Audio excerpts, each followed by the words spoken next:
Bismillahirrahmanirrahim. Assalamualaikum warahmatullahi wabarakatuh. Sobat-sobat pendidikan dimanapun sobat-sobat berada. Pada video lalu saya mencoba mengkomentari bahwa apa yang disebut dengan Merdeka Belajar adalah terkait dengan budaya. Jadi Merdeka Belajar sama dengan budaya sekolah dalam konteks ini. Nah, saya ingin bercerita dulu bahwa dalam budaya itu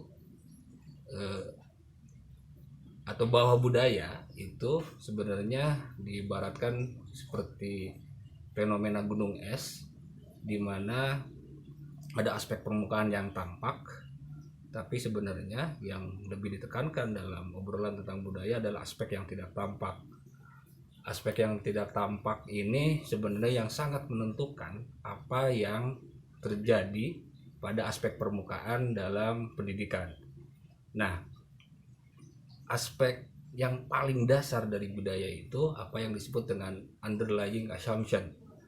Jadi asumsi yang paling mendasar, dan itu biasanya terkait dengan filosofi, terkait dengan nilai-nilai yang paling dasar, apakah itu dari agama, apakah itu dari lainnya.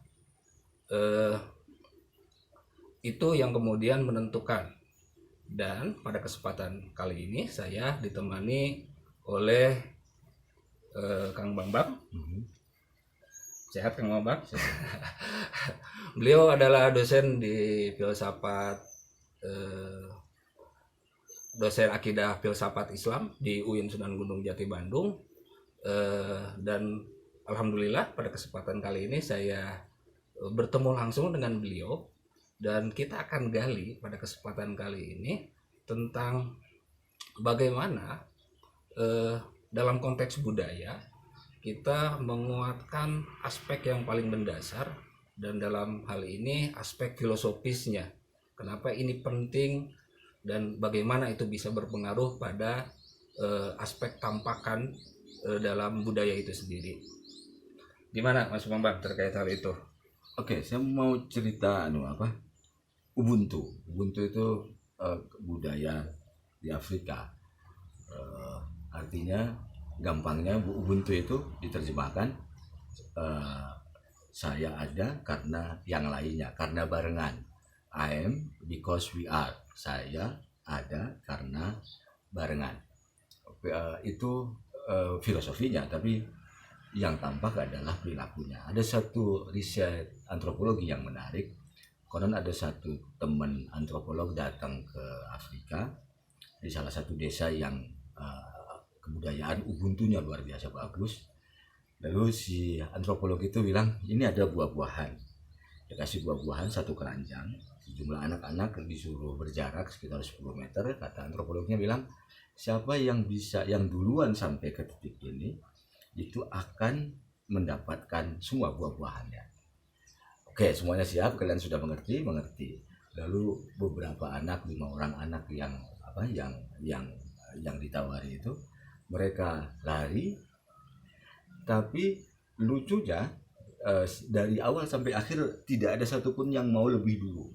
Jadi mereka lari bareng-bareng sampai situ. Kemudian si antropolog nanya yang dari Eropa itu, kenapa kamu melakukan itu? Bukankah kalau kamu duluan, kamu akan dapat semuanya?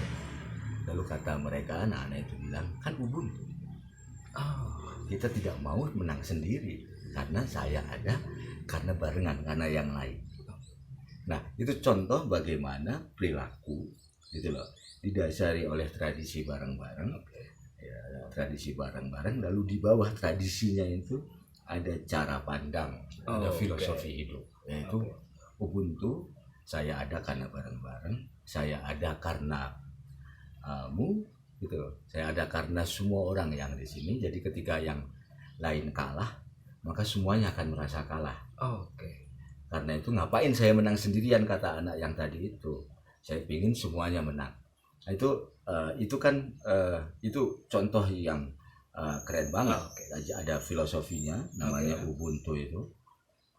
Kemudian ada tradisinya dibangun dari perilaku orang tuanya dan lain sebagainya. Kemudian ada perilaku yang lainnya yang yang berkembang pada anak-anak itu secara sadar dan tidak sadar. Nah, kenapa tidak tradisi saja, tidak pembiasaan saja misalnya? Oke. Itu kan pertanyaannya. Pembiasaan saja itu kalau hanya pembiasaan saja, maka pembiasaannya menjadi tertentu, hanya itu saja, Oh, ya kan? Misalnya mengalah, cuma mengalah aja. yang lainnya tidak. Ya, tapi kamu harus mengalah. Kayak satu hal, kamu harus tolong menolong, dua hal. Selain dari dua hal itu tidak akan ada pengembangan. Tapi kalau di bawah mengalah, di bawah tolong menolong itu ada tadi ubuntu. Oke. Prinsip saya ada karena yang lainnya, karena bersama, maka menolong itu Pasti dilakukan. dilakukan, mengalah dilakukan. Oke. Nah, yang lainnya nanti akan mikir sendiri. Ketika dia melakukan sesuatu yang tidak ada temanya, bukan menolong, bukan mengalah, terus apa yang harus saya lakukan? Oh, Misalnya karena tidak pernah diajarkan, karena tidak ada dibiasakan, dia akan ingat apa filosofinya. Oke, kan cara hidup saya ini harus oke. saya ada Karena bersama, yang lain sakit, saya juga sakit. Dia akan menentukan sendiri kebiasaan baru. Nah, pentingnya filosofi itu. Jadi, oke. filosofi itu. Jadi dia yang dasar semacam benih gitu loh, yang akan menumbuhkan sejumlah kemungkinan. Nah, repotnya misalnya jika filosofi ini tidak disadari, yang disadari itu yang di atasnya, oke? Kalau di atasnya ya udah ini aja dan terpaksa cuman segini. Oke. Ini dilupakan, ini yang diingat, ini yang hilang. Nah, ini bahaya. Apakah itu pernah terjadi? Pernah terjadi waktu P4. Pancasila menjadi dasar. Oke. Di sini ada 36 butir Pancasila. Ya. Ini Pancasilanya nggak pernah tidak dipahami sebagai falsafah hidup yang diajarkan terus menerus 36 butirnya. 36 butir ini menjadi pesaing Pancasila waktu itu. Karena ini yang jadi lebih penting, dihafalin satu persatu tanpa dikaitkan dengan falsafahnya. Nah, ini juga 36 ini terlalu serius, terlalu banyak, sehingga falsafah ini bukan menumbuhkan, tapi hanya alas saja. Ini jadi lantai, kemudian ini 36. Nah, karena 36 terlalu banyak dan melelahkan, maka nilai dari Pancasila itu sebenarnya 36 butir itu ada nilai dan perilaku. Itu cuma 36 aja. Si Pancasila yang tadi sebagai falsafah ini tidak berlaku sebagai benih. Oke. Sobat-sobat pendidikan, gimana? Ilustrasinya menarik bukan? Itu gambaran tentang kenapa pentingnya filosofi dalam konteks budaya sekolah. Sekarang sebenarnya kita langsung aja ya masuk ke bagaimana kita melihat dalam konteks sekolah itu sendiri. Kebetulan Kang Bambang ini sebenarnya ahli juga di wilayah pendidikan karena beliau doktor di bidang pendidikan. Gimana untuk hal itu, Kang, untuk memastikan sekolah itu menemukan kembali filosofinya yang kemudian itu dijadikan landasan bersama untuk menumbuhkan ya sebuah tradisi, nilai, tujuan dan seterusnya. Gimana, Kang? Ya, secara umum pendidikan punya filosofi. Misalnya kalau di KNAS itu kan gambar burung hantu kalau tidak salah, atau pokoknya burung itu. Kemudian di bawahnya ada kalimat Tuturi Handayani. Tuturi Handayani itu selalu dicantumkan tuh di bawah lambang burung itu. Nah, itu seharusnya menjadi filosofi dasar dari apapun tujuan pendidikan di dalam undang-undang pendidikan misalnya. Sebenarnya pengukurnya adalah Tuturi Handayani. Tapi kan sebenarnya Tuturi Handayani itu cuma satu bagian dari 3 hal yang dikembangkan oleh Ki Hajar Dewantara. Betul. Nah, yang 3 hal ini jangan-jangan nggak dipahami juga nih. Bahwa pendidikan itu adalah 3 hal itu. Oke. Menggiring dari belakang, menjadi penyegar suasana, penyemangat di tengah-tengah yang lain, kemudian menjadi teladan di depan. Jadi menjadi teladan di depan, menjadi penyemangat di tengah, kemudian menjadi menggiring di bawah, di belakang. Nah, itu mestinya dipahami dulu sebagai filosofi dasar pendidikan di Indonesia. Seorang guru harus memahami 3 hal itu. Kepala sekolah orientasi kebijakannya cuma itu aja, gimana caranya memimpin, meneladani, menggiring. Gimana cara guru juga ketika ngajar cuma 3 itu aja sebenarnya. Misalnya kayak gitu. Itu filosofi dasar mau pendidikannya apapun. Kalau di Indonesia 3 hal itu contohnya, daripada kita susah-susah membuat filosofi yang baru. Nah, yang kedua, masing-masing sekolah pasti punya idealisme tersendiri. Nah, tinggal kita lihat tujuannya sekolah ini kayak apa misalnya. Tapi kan sebenarnya kalau dari sisi treatment 3 hal ini sudah cukup. Meneladani, memimpin, dan menggiring misalnya, atau menyemangati. 3 hal ini misalnya mau jadi manusia sempurna, ya udah dengan 3 cara ini. Nah, kalau misalnya 3 cara filosofi pendidikan atau pengajaran itu ada 3 ini dianggap kurang cukup, maka sekolah memiliki filosofi yang lain, tinggal digabungkan menjadi sesuatu yang baru. Nah, cuman seperti Tuturi Handayani yang sudah tidak dibicarakan, baik di perguruan tinggi, sekolah guru, jangan-jangan sudah tidak dibicarakan. Apa sih Tuturi Handayani itu? Misalnya teman-teman di tarbiyah, teman-teman di pendidikan, di KIP atau sejenisnya, jangan-jangan lebih membicarakan John Dewey, membicarakan Piaget dan lain sebagainya, tapi si filosofi pendidikan Indonesianya nggak pernah dipelajari. Nah, karena kemungkinannya itu, maka filosofi itu harus rumus pada akhirnya dalam administrasi sekolah, dan harus diajarkan, harus diingatkan, harus ada mekanisme tertentu orang untuk meresapi itu dan seterusnya. Misalnya dulu waktu zaman Pancasila, zaman Orde Baru,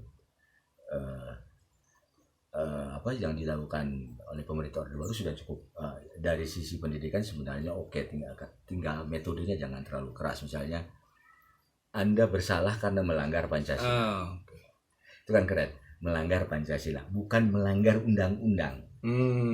Artinya Anda salah karena melanggar filosofi. Iya kan? Iya. Gitu lah. Kalau dibuat lembutnya kayak gini, ketika ada orang melakukan kesalahan, pertanyaannya, menurutmu, gitu kan? Ini bagian dari Pancasila mana yang kamu langgar? Karena kalau kamu hidup berdasarkan Pancasila, mestinya ini nggak terjadi. Jadi biarkan orang gitu loh, meriletkan apa kesalahan, kegagalan yang dia lakukan dengan filosofinya itu. Kalau filosofinya tadi misalnya Tuturi Handayani, Ingarso Sungtulodo, Madio Mangkunkarso, misalnya 3 hal itu, ketika siswa hasilnya turun, ketika siswa tawuran satu sama lain, pertanyaan reflektifnya apa itu? Sebagai guru, jangan-jangan ada yang keliru nih. Karena kalau ketiga hal itu dilakukan, hasilnya nggak mungkin kayak gini. Menurutmu apa yang kurang dilakukan? Jadi pengingatan itu membuat mereka terbiasa menumbuhkan aktivitas dalam kerja sekolah dengan filosofi itu. Tapi tadi asumsinya filosofinya sudah ada. Nah, gimana cara membangun filosofi? Cara membangun filosofi adalah yang bersifat umum, mewadahi. Kayak tadi misalnya, aku ada karena yang lain. Aku ada karena yang lain. Pancasila misalnya itu kan 5 kan, ketuhanan, kemanusiaan, kesatuan, kerakyatan, yang arif, kemudian keadilan sosial itu kan lima nilai, tapi kan di bawahnya sebenarnya ada Bhinneka Tunggal Ika, kemudian ada 5. Nah itu kan cukup simpel, cukup bisa dipahami. Filosofi jangan terlalu rumit, karena kalau rumit susah untuk diriletkan tadi. Tapi kalau Ubuntu apa? I am because we are. Oke, berarti saya salah memang di sini. Nah, penekanan jangan terlalu rumit itu penting karena ada banyak orang menganggap filosofi itu pasti rumit. Iya. Pasti rumit. Iya. Gitu. Memang orang-orang nih kan kalau udah dengar ada filsafatan itu kayaknya tuh wah itu mah pasti muter-muter, ngebingungkan dan seterusnya. Padahal enggak, kalau kasusnya Ubuntu tadi itu kan enggak repot. Justru menjadi pangbalikan menjadi pengukur yang paling sederhana. Kayak misalnya kalau filosofi Pancasila benar-benar jadi falsafah,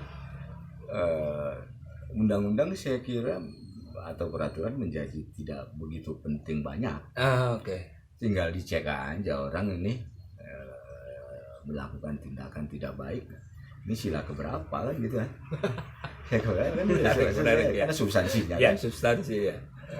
Kalau orang sudah ketemu filosofinya, itu nggak penting juga ngomongin yang lainnya, karena dia artinya penting-penting tapi tidak harus dia menghafal semua yang lain itu loh.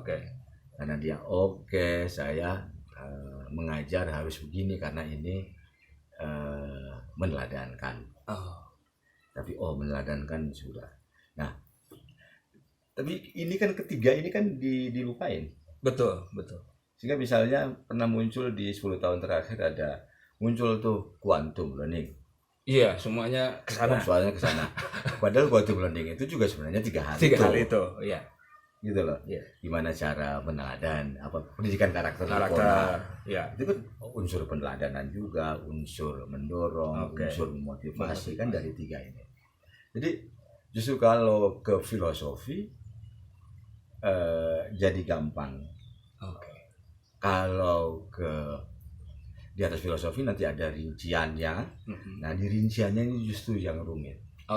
Bangun indikator dan sebagainya itu rumit. Nah indikator memang bisa mendukung perilaku, tapi kalau filosofi sudah meresap pada gurunya, pada kepala sekolahnya, itu perilaku baik akan tumbuh. Seperti menanam mangga akan tumbuh mangga. Diurusi atau tidak diurusi sebenarnya, tapi pasti akan tumbuh mangga. Nah bedanya mangganya berkualitas atau tidak, tetapi otomatis pasti akan jadi mangga. Jadi filosofi sebenarnya lebih nyaman dibanding yang lain gitu. Gimana sobat-sobat pendidikan sekalian, ini menarik karena ini sesuatu yang ya sepengalaman saya di banyak lembaga bergaul dengan para pengelola pendidikan ini seringkali luput.